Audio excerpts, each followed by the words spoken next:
Olá pessoal, meu nome é Lucas Ferreira e nesse vídeo eu gostaria de falar um pouco sobre uma visão geral acerca da hipertensão arterial em adultos. Bom, esse vídeo ele é um resumo produzido a partir de um guideline da Sociedade Europeia de Cardiologia e da Sociedade Europeia de Hipertensão e sendo um resumo, não substitui uma aula acerca do assunto e nem tampouco a leitura do próprio guideline. Bom, vamos começar pela definição. Então, segundo a European Society of Cardiology e European Society of Hypertension, a hipertensão arterial se dá quando a pressão arterial sistólica é maior ou igual a 140 milímetros de mercúrio ou a diastólica maior ou igual a 90 milímetros de mercúrio. Bom, e além dessa definição, a gente pode categorizar os valores de pressão arterial em diferentes graus. Então você tem a pressão ótima, que é aquela menor do que 120 por 80. Então a normal é aquela entre 120 e 129 por 80, 84. Você tem a normal alta, que é entre 130 e 139 por 85, 89. E aqui os valores aumentados de pressão arterial, né? No estágio 1, no estágio 2 e no estágio 3. O estágio 1 tem a sistólica entre 140 e 159, o estágio 2 entre 160 entre 107 e 179, e o estágio 3 tem a sistólica maior ou igual a 180 milímetros de mercúrio. Tá? E a tabela do próprio guideline traz também os valores de pressão diastólica presente nesses estágios de hipertensão arterial. Existe também a hipertensão sistólica isolada, é aquela em que a pressão sistólica é maior ou igual a 140 milímetros de mercúrio e a pressão diastólica ela é menor do que 90. Então, isso caracteriza uma hipertensão sistólica isolada. Então, dependendo do valor de pressão arterial, a gente pode incluir o paciente em diferentes categorias. Bom, e para a gente fazer o diagnóstico de hipertensão arterial, não basta apenas identificar a pressão alta no consultório. Tá? A gente utiliza essa análise da pressão no consultório para fazer um screening, mas a gente vai procurar fazer com que os pacientes obtenham valores da pressão arterial em casa, quando está fazendo suas atividades, quando está dormindo, durante o dia, durante a noite. E aí a gente pode utilizar para isso o mapa, que seria o exame padrão, em que o paciente vai com o equipamento acoplado, né, ao seu braço, medindo a pressão arterial em casa, fazendo suas atividades, ou MRPA, em que o paciente utiliza um equipamento seu e anota os horários em que ele verifica a pressão arterial, né, e verifica em geral 9 vezes ao dia, né, 3 de manhã, 3 de tarde, 3 à noite.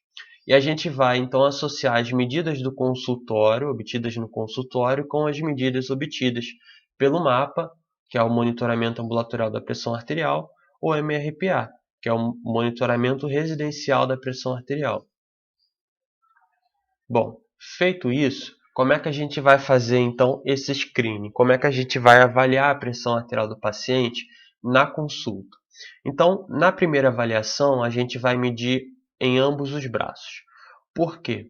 Porque existe a possibilidade, né, existe uma doença que é a estenose da artéria subclávia, e essa estenose ela causa uma discrepância entre os valores de pressão.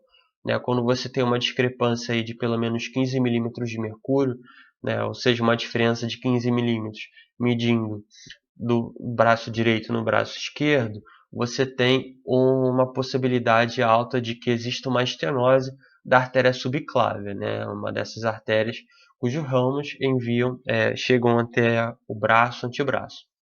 Então, a gente vai avaliar em ambos os braços.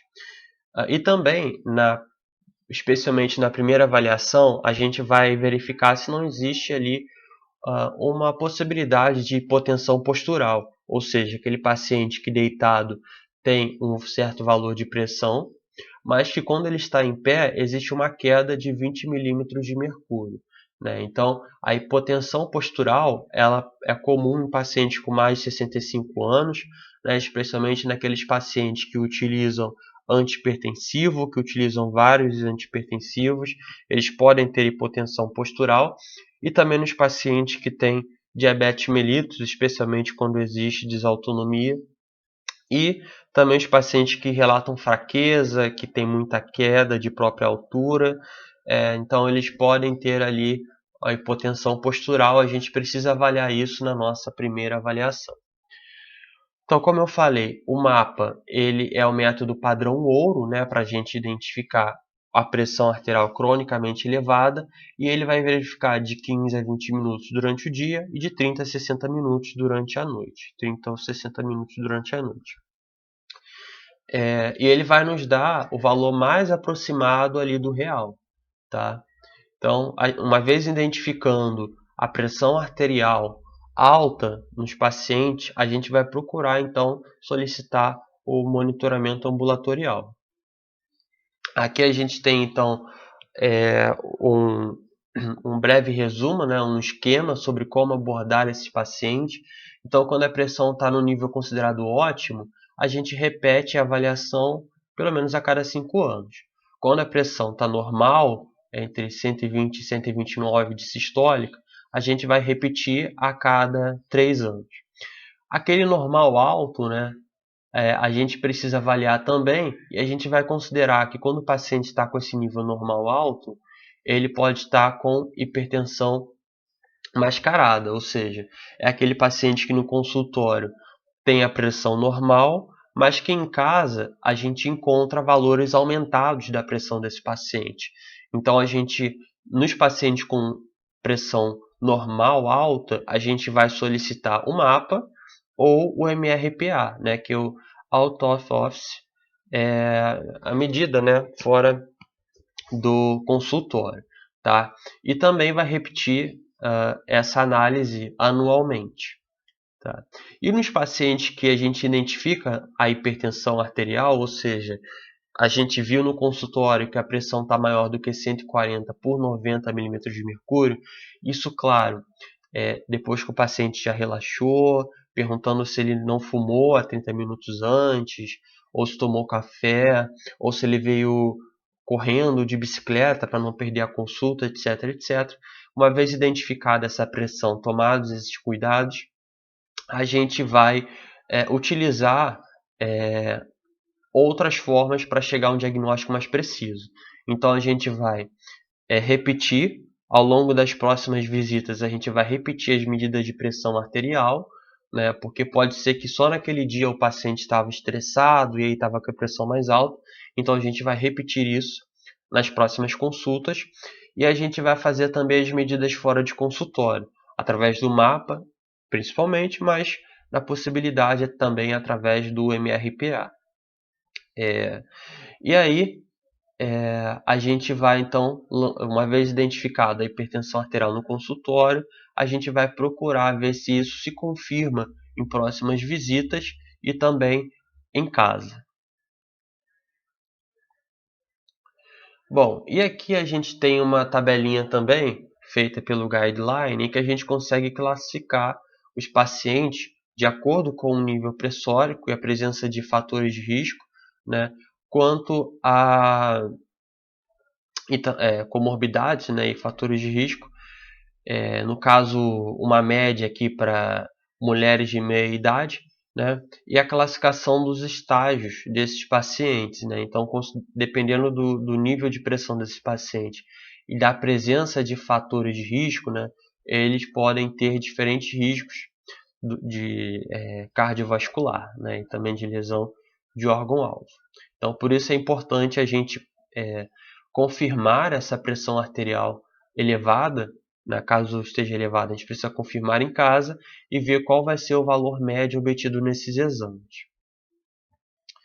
E aqui então, nesses exames feitos fora do ambiente de consultório, o mapa, que é o padrão ouro, ele vai identificar a pressão arterial quando a média nas 24 horas for superior a 130 milímetros de mercúrio, 130 por 80 milímetros de mercúrio, ou a média durante o dia superior a 135 por 85.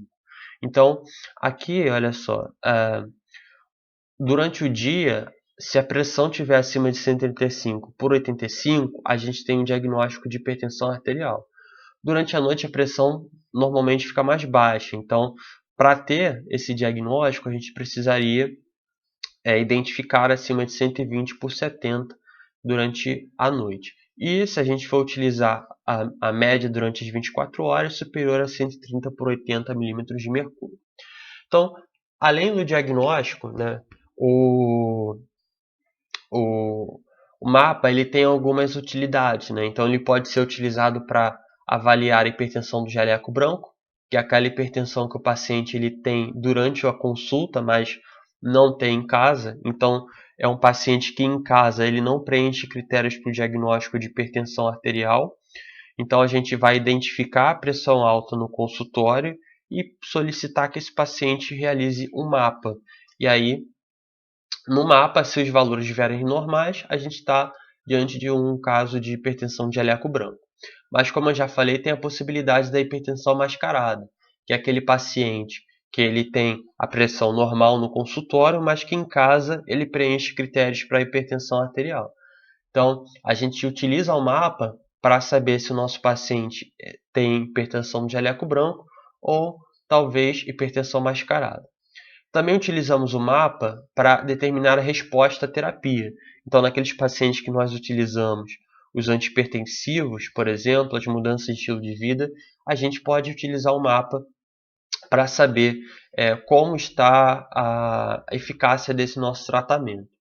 Os pacientes que têm sintomas hipotensivos, então a gente pode relacionar os sintomas com o valor de pressão durante os episódios sintomatológicos, né? Também a gente pode utilizar o mapa para avaliar a pressão arterial do paciente quando ela é resistente ao tratamento, ou seja, mesmo a gente está tratando o paciente, mas mesmo assim a pressão dele continua alta. Então, para a gente ver melhor como que está essa pressão, qual está sendo o efeito do medicamento, a gente pode utilizar o mapa. Disfunção autonômica, né, principalmente naqueles pacientes que têm diabetes mellitus de longo prazo. E também, no caso dos pacientes que fazem o MRPA, ou seja, que eles medem a pressão arterial em casa e anotam os valores obtidos, mas quando existe uma dúvida sobre a confiança, a confiabilidade dessas medidas, a gente utiliza o mapa também. Bom, feito o diagnóstico, o que a gente precisa fazer com esses pacientes? Então, a gente identificou a pressão arterial no consultório, confirmou através do mapa e quais são os próximos passos. Os próximos passos são avaliar a extensão de lesão no órgão-alvo. Então a gente quer saber o seguinte: ora, como a hipertensão arterial aumenta o risco de outras complicações, será que esse paciente desenvolveu alguma lesão em algum órgão, né, que pode ter sido afetado por essa pressão alta, principalmente o olho, o rim, o próprio coração, os vasos. Então a gente vai procurar no exame físico sinais, por exemplo, sinais de doença renal ou de doença cardiovascular estabelecida. Então a gente pode fazer o exame cardiológico e verificar se existe sinais de hipertrofia de ventrículo esquerdo ou sinais de insuficiência cardíaca. A gente pode procurar na escuta abdominal sinal de hipertensão renovascular, como sopros, e também sinais de doenças vasculares, né, como claudicação intermitente, como alteração de cor de pele e outras alterações. E a história também nos ajuda a identificar a presença ou ausência de fatores de risco cardiovascular. Então, se o paciente fuma, se ele é obeso, se ele tem alguma outra comorbidade associada, a gente vai conseguir ver quão grave é a hipertensão nesse paciente. E também, claro, nunca esquecer que algumas substâncias causam aumento da pressão arterial. Então, será que se a gente retirar ou substituir essa substância, esse medicamento, existe a chance da gente tratar com eficácia esse paciente? Então, lembrar que os anti-inflamatórios não esteroidais e os contraceptivos orais, eles podem aumentar a pressão arterial, por exemplo. Bom, e aqui, mais detalhadamente, o guideline traz para a gente umas tabelas em que a gente vai procurar os fatores de risco para a doença, para a hipertensão arterial, e também fatores que podem complicar essa pressão alta. Então a gente tem, por exemplo, quais são os principais fatores, né, de risco. Então a gente tem uma história familiar e pessoal de hipertensão, de doença cardiovascular, de AVC e de doença renal. Quando a própria família do paciente ou o próprio paciente tem fatores de risco associados, como por exemplo hipercolesterolemia, então vale lembrar que uma das causas de hipertensão arterial é a síndrome metabólica, que está associada à hipercolesterolemia. Se o paciente fuma, ele tem mais risco de desenvolver hipertensão arterial. Uma dieta rica em sal, a gente vai procurar na história ver se o paciente se alimenta com alimentos ricos em sal, se ele consome álcool, se ele é um paciente sedentário, se ele tem um histórico de disfunção erétil. Então será que esse paciente ele tem algum distúrbio neurológico associado a essa hipertensão arterial, né? E outros fatores de risco também, né? Como a apneia obstrutiva do sono e também episódios de hipertensão arterial durante a gravidez, né? São fatores de risco para o desenvolvimento de hipertensão arterial. E a gente vai procurar também na história e no exame físico sinais e sintomas de lesão de órgão-alvo, né? De doença cardiovascular, de algum AVE passado ou de doença renal também. Então a gente vai procurar fazer um exame acurado de cabeça e olhos, por exemplo, procurando por dor de cabeça, vertigem, síncope e vários outros sintomas. Também com relação ao coração, a gente vai procurar de sinais como angina, como falta de ar, como sinais de edema, de infarto do miocárdio pregresso, pesquisar se houve alguma cirurgia de revascularização miocárdica. A gente vai procurar sinais de arritmias cardíacas associadas à hipertensão arterial, como por exemplo a fibrilação arterial, e também sinais e sintomas de insuficiência cardíaca, já que a hipertensão arterial, especialmente não tratada de forma adequada, em longo prazo, né, pode acabar evoluindo para a insuficiência cardíaca. A gente vai procurar por sinais e sintomas de doença renal, como por exemplo o paciente tem muita sede ou urina muito, acorda muito durante a noite para urinar, se ele tem hematúria, sinais de infecção do trato urinário. Também artérias periféricas precisam ser examinadas, né? Então a gente vai avaliar se existe extremidades frias, claudicação intermitente, dor ao fazer a caminhada, ou então repouso, e também sobre a revascularização periférica, né? Tudo isso a gente vai avaliar para saber como que está a condição vascular desse paciente. E claro, né, história familiar ou do próprio paciente de doença renal crônica, como por exemplo a doença renal policística. Então, esses sinais e sintomas, eles precisam ser pesquisados no consultório, né, para avaliar se esse paciente ele tem fatores de risco, né, que desencadearam realmente ali uma pressão arterial, e se ele tem sintomas ou sinais que possam apontar uma lesão de órgão-alvo. Bom, e existe também a hipertensão arterial secundária, né? Então, a hipertensão arterial essencial ou primária é aquela que a gente não identifica uma causa, mas existem algumas doenças que causam hipertensão arterial. E aí, quando a gente tem alguns pacientes, né, com hipertensão arterial, a gente precisa investigar se essa hipertensão não é secundária, ou seja, se ela não é secundária a uma doença de base, como por exemplo, doença de Cushing, acromegalia, né, associada a um tumor hipersecretor de GH, hipertensão renovascular, também tem feocromostoma e outras doenças de tireoide também, que possam, né, dentre ali a sua história natural, causar hipertensão arterial. Então, quando que a gente vai suspeitar de hipertensão arterial secundária? Quando começa em jovens, né, especialmente no estágio 2, no estágio 3, né, ou então quando se desenvolve rapidamente, ou uma piora rápida em adultos, tá? Então, uma piora rápida, abrupta, ou então um início em jovens no estágio 2 ou 3, a gente vai suspeitar de que essa hipertensão ela pode ser causada por uma doença de base, tá? E não ser a hipertensão essencial. História de doença renal, né, do trato urinário, também algumas doenças de rim podem causar hipertensão, então a gente precisa estar atento a essa possibilidade.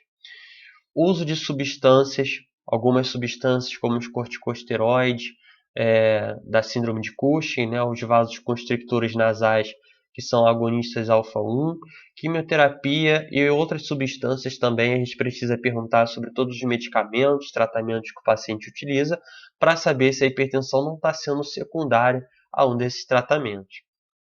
Sinais de feocromocitoma, especialmente nos pacientes mais jovens, né, que tem dor de cabeça, hiperidrose, palpitação e hipertensão arterial, a gente pode estar ali uma RAS secundária a feocromocitoma. Hipocalemia pode estar indicando aí um hiperaldosteronismo, tá? Então lembrando que a aldosterona ela é um hormônio que aumenta a retenção de sódio e água e causa hipertensão arterial. Então ficar atento aí como uma causa, né, de hipertensão arterial secundária. Gravidez ou contraceptivo oral também podem aumentar a pressão e história de apneia do sono. Então, procurados esses sintomas aí na história, a gente também pode identificar alguns sinais característicos de algumas doenças específicas que na sua história natural causam hipertensão. Então, a neurofibromatose ela causa feocromocitoma. 1% dos pacientes com neurofibromatose tem fel. E o fel causa hipertensão arterial. Então, o paciente com as manchas café com leite na pele, a gente vai ver isso na expansão de pele, eles podem ter neurofibromatose, né? E aí ter a presença de feocromocitoma a gente pode avaliar. Palpação da loja renal para identificar sinais de alargamento do rim, como por exemplo no rim policístico. Ausculta da artéria renal para identificar sopro, né, ali no abdômen, né, que pode estar indicando ali a coarctação da aorta ou então hipertensão renovascular, podem causar também. A hipertensão a gente pode identificar esses sinais durante o exame físico. E outros sinais e sintomas também, né? Comparar o pulso femoral com o pulso radial, né? Para na suspeita de coarctação da aorta. Sinais de Cushing ou acromegalia, então aqueles pacientes que têm a síndrome de Cushing, né? Como por exemplo a obesidade centrípeta, as estrias violáceas, acromegalia, então aumento das extremidades. Então são doenças que podem causar ali ou podem estar acompanhadas da hipertensão arterial. Doenças, sinais de doença tireoide, então sinais de doença de Graves, sopro da artéria tireoide, ou a tireoide aumentada, nódulo tóxico de tireoide, várias doenças também tireoide que podem causar hipertensão arterial. A gente precisa ficar atento, né, com a possibilidade de hipertensão arterial secundária. Bom, quais são os exames de laboratório que a gente vai pedir? Né? Então, feito o diagnóstico, a gente vai pedir esses exames, além do hemograma completo, né? Como a hipertensão ela pode estar associada ali a síndrome metabólica, a gente vai pedir a glicemia e a hemoglobina glicada. Né? Será que o nosso paciente ele tem síndrome metabólica, é um paciente obeso, é resistente à insulina? Então vamos pedir esses exames adicionais para avaliar isso. LDL, HDL, o HDL baixo e o LDL alto estão associados também à síndrome metabólica, né? E também os triglicerídeos, e eles podem ali aumentar o risco de doença cardiovascular no nosso paciente hipertenso. Creatinina, então vamos avaliar a função renal, também os testes de função hepática são importantes. Na urinálise, a gente vai procurar por proteinúria, por aumento de albumina e também avaliar a taxa de filtração glomerular, para saber se a hipertensão do nosso paciente está afetando o rim. ECG de dores e derivações é importante para a gente ver o eixo, para ver se existem sinais de hipertrofia de ventrículo esquerdo, né, principalmente naqueles pacientes hipertensos de longa data, e a fundoscopia, já que a retina é um dos órgãos que podem ser afetados pela pressão arterial, especialmente nos graus 2 e 3. Então a fundoscopia está indicada. Bom, E a gente pode fazer o screening no caso da suspeita de hipertensão arterial secundária, né? Então, será que o nosso paciente tem uma doença que está causando hipertensão? A gente não vai utilizar para todos, mas apenas aqueles pacientes que preenchem com um ou mais dos dois fatores de risco. Então, quando começa em jovens, o início abrupto no estágio 2, então nos pacientes normotensos, né? E aí de repente eles começam a apresentar hipertensão, então, ou então quando a pressão arterial alta é refratária ao tratamento, os achados clínicos típicos de hipertensão arterial secundária, típicos não, mas associados, quando a gente encontra esses achados, a gente pode pedir testes laboratórios específicos para hipertensão arterial secundária.